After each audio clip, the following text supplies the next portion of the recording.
Hey folks, welcome to my messy ass work table. I will glue the pieces of my life back together.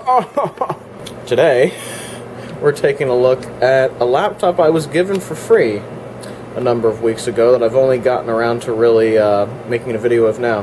And that is this Gateway. It came in a very simple laptop bag, a little Targus laptop bag. You know, nothing special. And this was basically given to me basically as a, you want a piece of junk? Here you go.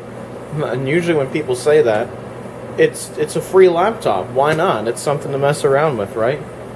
Well, I didn't think it would be quite as new as it is, because I'm from the era where I'm used to getting Pentium 4 machines for free and being like, Pentium 4. But that was like, what, 10 years ago that was a thing? Now these are the machines you're getting for free, given to you for free by people. There you go. This is a Gateway NV53A. And as you can see, the reason I thought this would make an interesting video is because the specs are unusual. I don't see this very often. It has an AMD Turion X2 processor, P540, ATI Mobility Radeon HD 4250, 500 gig hard drive, 4 gigs of RAM, a 15.6 inch HD LED LCD. I don't know what resolution it is, so I'm sure we'll find out. It's got a webcam and it's got a DVD burner in it, and of course it's HDMI certified. As you can see, it's a fairly typical laptop from around 2010 or so. One thing I can tell you is that the person that gave it to me told me that the battery doesn't work, which doesn't surprise me. It's a pretty old battery. And the date code on the battery says September 2010, so I'm going to assume that's from around the time this machine was built. Now, these computers you used to see in like your Best Buys and your Walmarts and stuff, and now they're just kind of being discarded. They're the laptop that's been sitting in a bag in the closet for 5 years, and people are like, I still have this old thing? So things like this are what you're running into now, around 2010 era, 2009, 2010, maybe even a little bit newer than that sort of era laptops. But being this was all AMD, this is back in the era of AMD laptops that they were on the low end of things. You didn't see this in business class machines. AMD was reserved for the lower tiers, so that's what we're working with today. So what exactly are we looking at in terms of I/O? Well, pretty sizable cooling vent. You got your VGA without the screws, Ethernet, HDMI, USB, and your various sound. Back has nothing.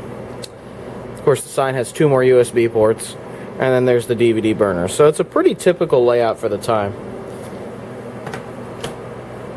Now, I would expect that the specs of this laptop are just not going to be very good for the time. I would think something like a first gen i5 would probably outperform this, but I really don't know. I have no experience with the Turion X2 processor. I have another compact laptop that has an AMD processor in it, but I think it's an Athlon instead of a Turion.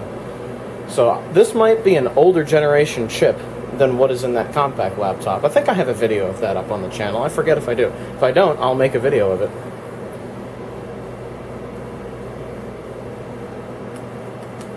So we'll turn the machine on. We'll go into the BIOS here. And here we have it. There you go. There's your BIOS screen. It is a very cheap BIOS. It's the inside H20 BIOS, which I think is one that is also on the compact. So they were using cheap boards, cheap BIOSes, and cheap CPUs back then for these machines. And this processor runs at 2.4 gigahertz, as you can see. It's got the 500 gig drive still in there. It has a Matsushita DVD. It says DVD RAM. So I don't know. I'm going to call it a DVD burner. Looks like it has a VGA BIOS for ATI there. What else we got?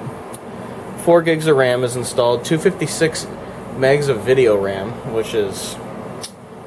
ooh. For the time, that actually wasn't bad. I think 512 was on most of the high-end graphics cards at the time, maybe 768. But 256 was okay. It was okay, I would say. This is on the low end of things, too. Looks like it did have network boot, Pixie booting, which is good. And, of course, you could put it, your SATA mode into IDE in case you needed to use something like Windows XP. Which I could do with this laptop, but I think it's a little too new for that. I have older, more era-appropriate laptops for Windows XP. And this is one of those laptops where I just had to change the boot order in the BIOS for it to boot off of a flash drive, because otherwise it was just being a pain. So let's see if I put anything on here. I forget if I did. I might have put Linux on this, just to have something semi-modern.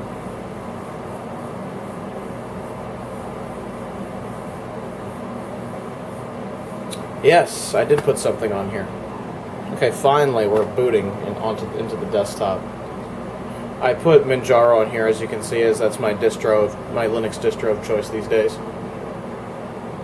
I put the XFCE version on this laptop just because the graphics chip in it's pretty old, and it's 256 megs of RAM. It doesn't need a whole lot to bog it down, but hey, there you go. Even opening that menu is slow, and that's because the hard drive light is just on. It is literally just on there. At least it was, until I pointed the camera at it. Right down there. Oh well. Anyhow, here's the desktop. So allow me to open a terminal and do an LSPCI on this thing. Even opening a terminal's kind of slow on this computer. I really need to put an SSD in here because that disk is really bogging it down. As you can see, this computer has a lot of AMD stuff in it, so we have things like I've got updates too apparently to run. So it's got a lot of AMD chipset stuff in here. We've got, yeah, even the audio device is AMD. It's all integrated into the chipset, and it emulates an Intel HDA type of thing. So let's see if it gets the video card right. So ATI RS880M, Mobility Radeon 4225 or 4250. And this one happens to have the 4250. So I think the 4250 is actually the higher end of the two. Not sure. That's just a hunch, but it could be true. Now here's how you know this is a cheap computer of the time. You look down at the Ethernet controller, and it's a Broadcom gigabit Ethernet. And that makes a lot of sense, because when I was setting this thing up, I tried to plug it into Ethernet, and it just refused to really do anything. And I think that was because, and I'm dead sure that's because the Broadcom's firmware just wasn't included, which was a very typical problem with Linux and Ethernet chipsets that weren't Intel or Atheros or something like that, or even Realtek.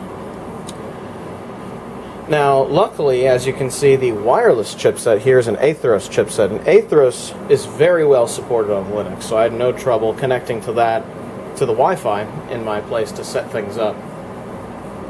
And that worked very well.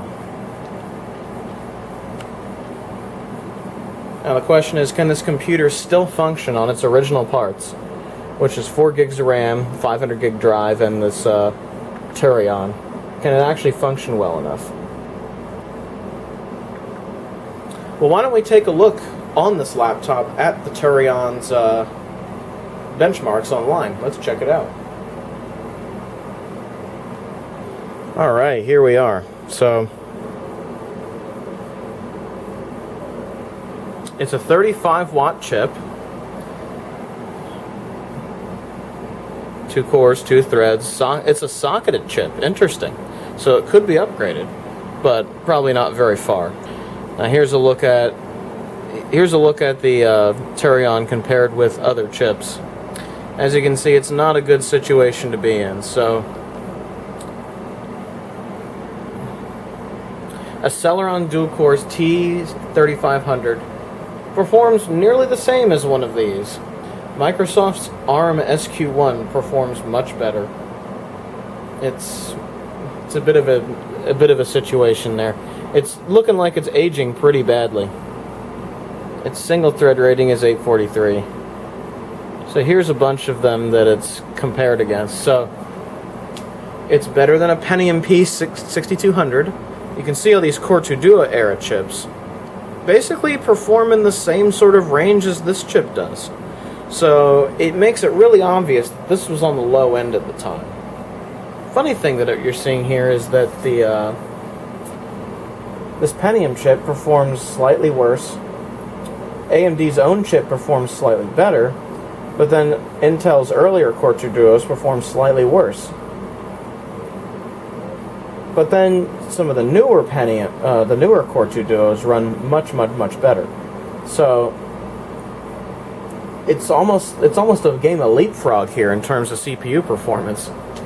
I mean, not that this chart really means much in terms of what was good at the time, but just looking at these averages, it's kind of interesting how at the time AMD was basically trying to keep up at the low end, since that's where these laptops were, so that it was still kind of a good value even compared to a few years ago with this T6600. That's kind of interesting to see that. So this might not actually be that bad of a laptop. It might actually make a pretty good Windows XP machine if you wanted to do that, but it was a Windows 7 machine at its birth, so, you know, that's how it is.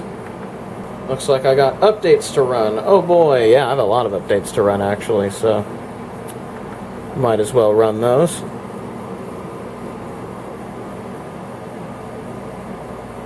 Well, I'll let those updates run, and then we'll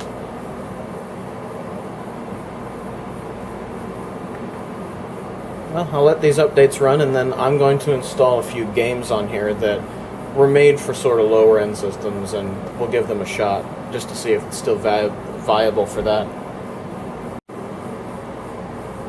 So it's been like 5-10 minutes, and I'm still running these updates.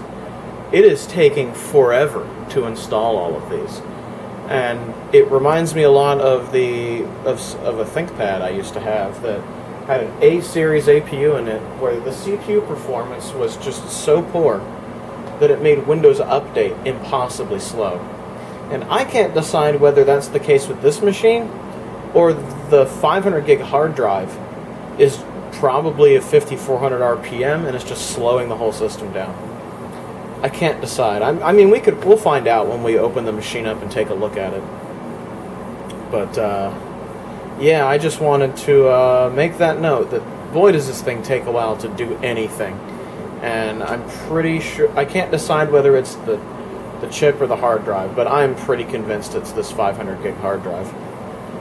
One thing I did do is I plugged in a mouse on the side there because I got sick of this touchpad, which is a bit worn out, as you can see. The keyboard's alright, actually. The keyboard feels fine, but the touchpad is just, ugh, feels cheap and nasty. So now that I have a mouse plugged in, much easier to get things done. And the screen, I've noticed just in moving the mouse here, maybe you can see it on camera, I don't know, but the response time of the screen's not very good. Like, I'm used to monitors now that have like a 1 to 5 millisecond response time. This definitely ain't it, Chief. It's definitely not it. It's a very low end, I don't know if it's TN, it might be TFT, I can't remember. I think it's probably TN because TFT looks a little better than this.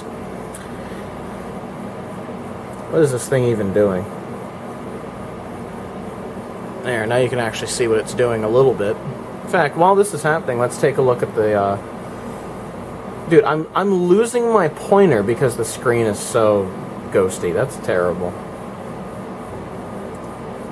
That's a big letdown of this laptop. The screen just kind of sucks. I mean, it's usable, but it's just not good. Oh my god, 1366 by 768.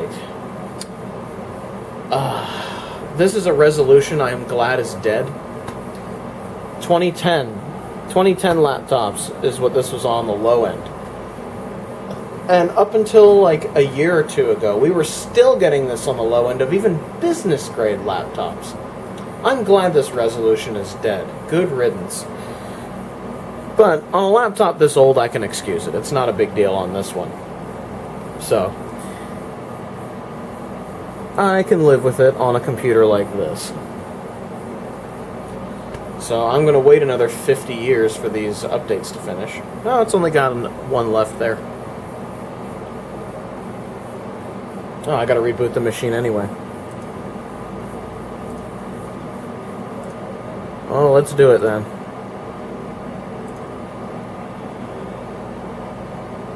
Now, as I recall, laptops from this era, with these AMD chips in them, they used to burn up if you game on them. So we're going to test a few games on it. Nothing that's that crazy, but something to just show that it has the ability to do it. You know, I wouldn't run Cyberpunk on this. I wouldn't run anything that graphically intensive on this, to be honest. I just don't think it's up to the task, because it could have a flip chip design in the GPU, or it could just have bad cooling. This laptop was basically used all its life as a mom laptop, so think shopping online, checking email, getting work done, looking at photos, catching up on Facebook, you know, basic stuff like that. It was kind of pampered its whole life by just doing normal stuff. So it wasn't really given the chance to burn up, and I don't want to burn this thing up. So I'm sure you're asking, well, if this thing can't game and it can't really, and you're making it sound like it can't do that much, what is your use for it? I don't know. I really don't know. I'm thinking I'd like a Windows XP laptop around. And I have two laptops that could really qualify really well for that. And that's a Dell Latitude D630. That would make a great XP machine. Or this Gateway. This Gateway has a slightly newer CPU in it. And but I don't think this screen is as good as the D630's screen is. So, I don't know. Maybe we'll make a video about that, actually. Like the tale of two XP computers or something. Let me know if you guys want to see that. We could definitely do that. Sort of duke it out between a piece of crap that was given to me versus something nice that I actually bought years ago. So, anyhow, now that those have been installed, I think the first thing to look at is Open Arena, because that is just pretty much Quake 3. Let's see what this chip can do with Quake 3. This is just a demonstration, so... Alright, let's do this. It handles this just fine. I would expect it to handle Quake 3 without a problem.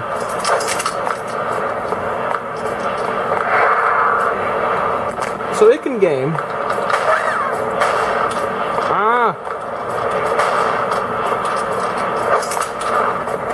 Screw the grenade launcher. Get back here, you.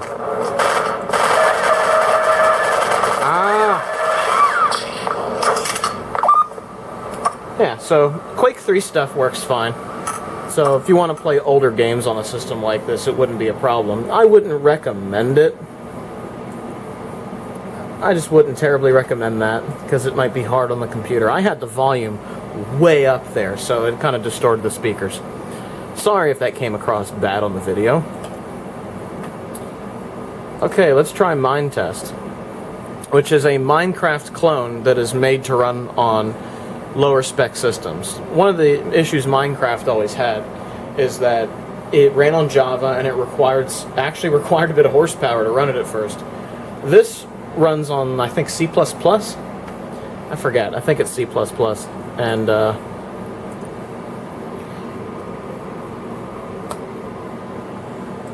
I don't know how much seed to give it.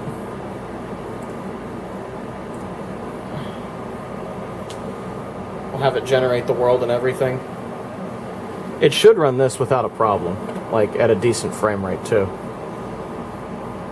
How do I turn that thing on? That's fog. There we go, there's a debug info. Okay. So you might be able to see that. It's actually running at an okay frame rate, depending on where you look. Now it's going up to like 30-something frames. I'd say in this game about 30 frames is playable. So you could play a game like this on here. But even this is probably stressing that poor GPU that could possibly be a flip chip design. So a laptop like this, I wouldn't want to push the GPU that hard. A laptop like this, I would want to use for CPU related tasks. So older video encoding, maybe even just old programs, audio, things like that. So this is a computer you kind of want to baby just because it could be fragile. I don't know for sure if it is, but I have a compact CQ61 that was known for burning up when you gamed on it. And this is from a similar era, so I'm just going to assume the same thing could happen to this one. Speaking of burning up the system, why don't we take a look inside of it?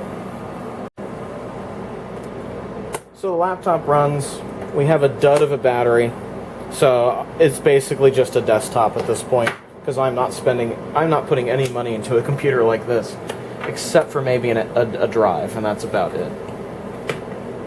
Alright, so here's the bottom of the machine. Has a Windows 7 Home Premium COA on the bottom. It's got a few doors in various parts. Looks like a screw to take out the DVD drive. So let me grab some screwdrivers and we'll make this happen. I'll use my trusty sonic screwdriver. So let's take off this front cover here. This is the first thing I see that looks interesting. Don't you just love to watch me screw? Just to blatantly steal one of LGR's jokes.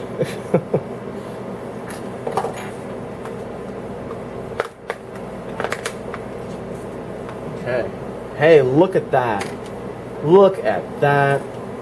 This is why I love older hardware. You open up this little cover, not the whole thing, just this little cover, and you have access to the hard drive, the wireless card, and the RAM.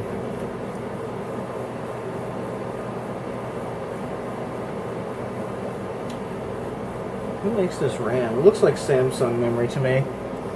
There's your wireless card, so I could... Well, that's already an Athros, actually. I'd leave that in there. And it looks like the screws that hold in this cover here actually hold down the hard drive, too. So the moment you undo those screws, should be able to take the hard drive out. Is it really that stuck in there? There it goes. Jeez, that was really stuck in there. Hard drive, the date on the hard drive is from about 2010. I can't tell if it's 5400 or not. It more than likely is, I would guess. But since this drive is still working, I'm going to leave it in there. So if I put Windows XP on a computer like this, because if I put Windows XP on a computer like this, a 500 gig drive is going to be completely fine. And nothing important data-wise will be left on here anyhow. I'll probably use an external drive, so you know, it'd be good enough to do to use old programs and things like that. Now, what's under this cover? That ought to be interesting. Ah, I see a date code. Manufacture date is September 2010. How about that? That sounds exactly right. Oh, there is nothing under here. It looks like a card could go there of some kind. Not really sure what. Huh. Maybe a modem, maybe a cellular modem, but there's just nothing there. In fact, let me show you. There's just nothing there. There's nothing there. So it looks like some kind of odd expansion that was just never used on this computer. Maybe a higher end version of this came with a cellular modem. I have no idea. Maybe you could get 3G in this thing if you really wanted to, but that seems more like an enterprise feature to me than anything else. Yeah, how about that, man? Even has an SD... I forgot that it has an SD card slot down there. How about that? So that's one piece of I/O that I forgot. Wow. That's actually really nice. I'm warming up to this laptop. You know what? It's not so bad. Eva was saying to me on Twitter she didn't know whether to feel good or bad for me for getting this laptop. You know what? after seeing underneath that cover, I'm feeling pretty good about this. I am feeling pretty good. The battery's kind of a bummer, but the rest of the laptop, it really isn't that bad for a cheap piece of junk from 11 years ago, you know? Really not that bad. So I'm going to put this back together and we'll conclude the video.